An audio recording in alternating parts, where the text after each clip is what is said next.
خوب، تو کہیے کیا کہتا ہے آپ کا علم؟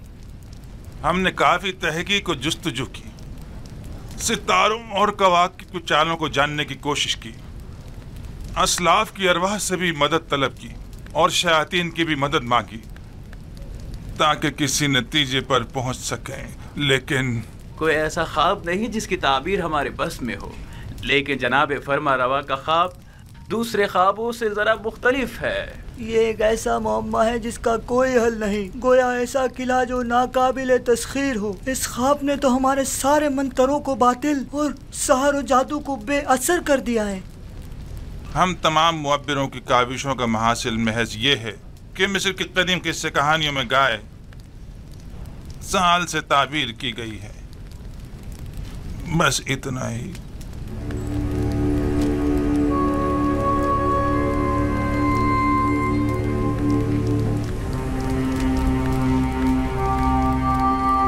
سال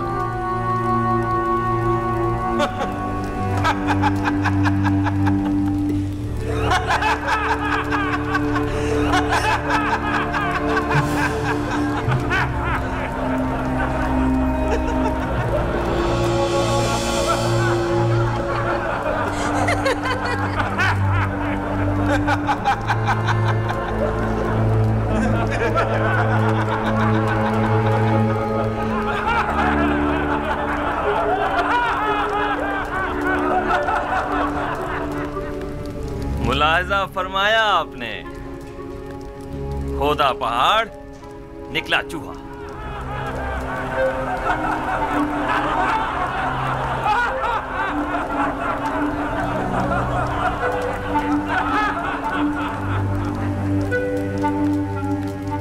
تعبیر خواب یعنی یہ ہے،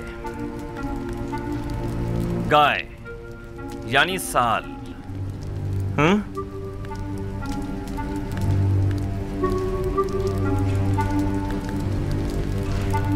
ہاں تو یوزار صیف، آپ بتائیں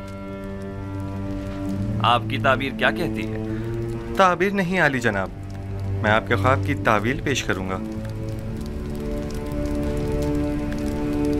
تعبیر اور تعویل میں کیا فرق ہوتا ہے؟ تعبیر معبروں کے اندازوں اور خیالات پر مبنی ہوتی ہے اور اس کا صحیح ثابت ہونا یقینی نہیں، جبکہ تعویل روح کا عالم غیب سے اتصال کا نتیجہ ہوتی ہے، اور جو تعویل میں بیان کروں گا بلا شبہ وہ تحقق پائے گا اور اس میں تغیر و تاخیر کی کوئی گنجائش نہیں ہے۔ آپ اتنے یقین سے کیسے کہہ سکتے ہیں یوزار صیف؟ آپ کو اپنی تعبیر پر بڑا بھروسہ ہے؟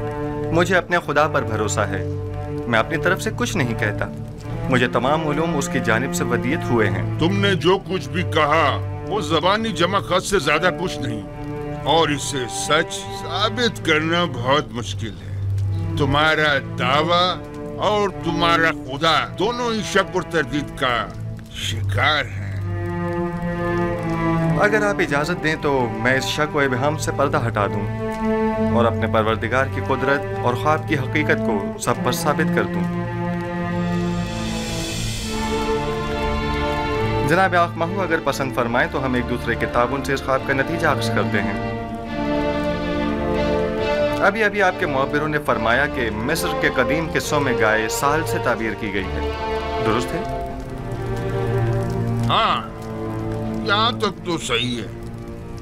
کیا آپ مانتے ہیں کہ یہ دونوں خواب گائے اور خوشہ گندم والا ایک دوسرے سے مماثلت رکھتے ہیں؟ بظاہر ایسا ہی ہے۔ کیا ہرے بھرے خوشے فراوانی نعمت کی علامت اور زرد و خشک خوشے قحط و خشک سالی کی علامت نہیں ہیں؟ میرے ذہن میں کوئی اور تعبیر ہے بھی نہیں۔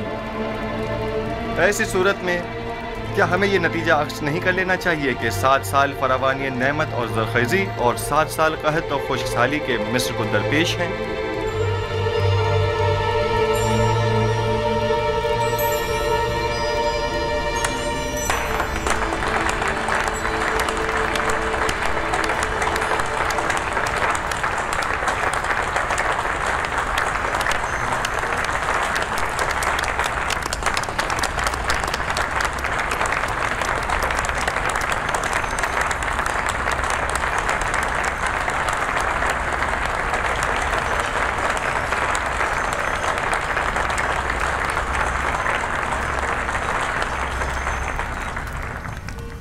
آفرین، آفرین یوزارسیف، یہی میرے خواب کی بہترین اور نزدیک ترین تعبیر ہے۔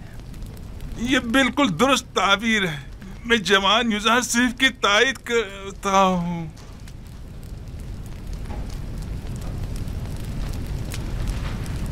ملاحظہ فرمایا جناب آخ محمود، میں نے نہیں کہا تھا کہ یہ نااہل محض بلند و بانگ دعوے ہی کر سکتے ہیں یا پھر صرف اپنے الٹے سیدھے تصورات کے ذریعے ایسے مفروضے گڑ سکتے ہیں جو خود ان کے کام بھی نہ آ سکیں۔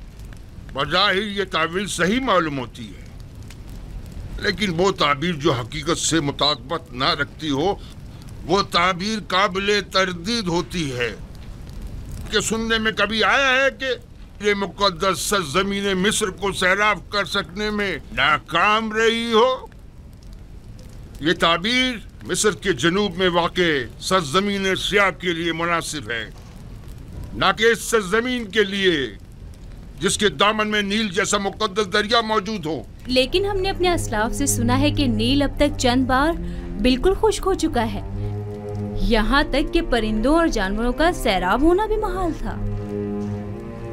اگر بالفرض یوزارسیف کی تعبیر خواب درست نہ بھی ہو، تب بھی عقل کا تقاضا یہی ہے کہ اس کے تدارک کے لیے ہمیں کوئی چارہ جوئی کرنی چاہیے۔ اس تعبیر کے مطابق تو مستقبل قریب میں مصر کو ایک عظیم خطرہ درپیش ہے۔ اس مشکل کا حل کیا ہے؟ اس کا واحد حل یہ ہے کہ فراوانی کے 7 سالوں میں خوب کاشتکاری کریں اور ذخیرہ کر لیں، اور قحط کے 7 سالوں میں اسے مصرف میں لائیں اور لوگوں کو ہلاکت سے نجات دیں۔ آفرین، آفرین بر یوزارسیف حکیم، آپ کی تجویز بھی تعبیر خواب کی طرح مناسب اور درست ہے۔ یعنی آپ مملکت کے 14 سال محض خواب کی نظر کر دینا چاہتے ہیں؟ کیا آپ کی نظر میں کوئی اور بہتر تجویز ہے؟ فرض کیجئے یہ خطرہ احتمالی ہے، تو ممکنہ خطرے سے نمٹنے کے لیے ہمیں کوئی تدارک نہیں کرنا چاہیے؟ کیوں نہیں؟ لیکن یہ بات یاد رکھیں، کسی بھی ملک کے 14 سال اس سے کئی زیادہ قیمتی ہیں کہ انہیں محض ایک تعویل خواب کی بین چڑھا دیا جائے اور مملکت کا کل سرمایہ ایک ممکنہ خطرے سے نمٹنے میں صرف کر دیا جائے۔ عقل کا تقاضا تو یہ ہے کہ احتیاط کا راستہ اختیار کریں۔ بالفرض یہ سچ ثابت ہو گیا اور کوئی تدارک بھی نہ کیا ہوا تو قحط کا سامنا کیسے کریں گے؟ یہ تو ہماری خوش قسمتی ہے جو ہم قبل وقت آگاہ ہو گئے۔ اب جب کہ ہم راہ حل بھی جان چکے ہیں تو اب اس عظیم خطرے کا مقابلہ آسان ہے۔ ہم تو جناب یوزارسیف کے سپاس گزار ہیں، انہوں نے ہمیں خطرے سے آگاہ کیا۔ ہم یوزارسیف کے خدا کے بھی شکر گزار ہیں، کیونکہ وہ دوسرے خداؤں کے پیروکاروں کی بھی مدد کرتا ہے۔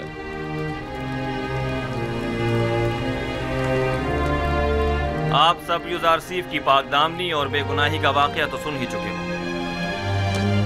اور آج ان کے علم و حکمت اور فہم و فراست کا مشاہدہ بھی کر دیا۔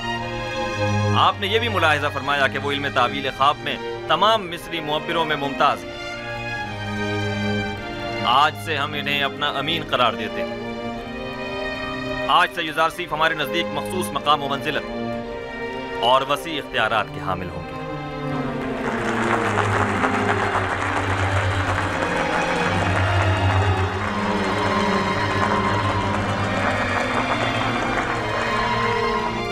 آج میں نہایت خوش ہوں اور نہیں چاہتا کہ اس خوشی کو آپ کے ان معبروں کی سرزنش کی نظر کر دوں۔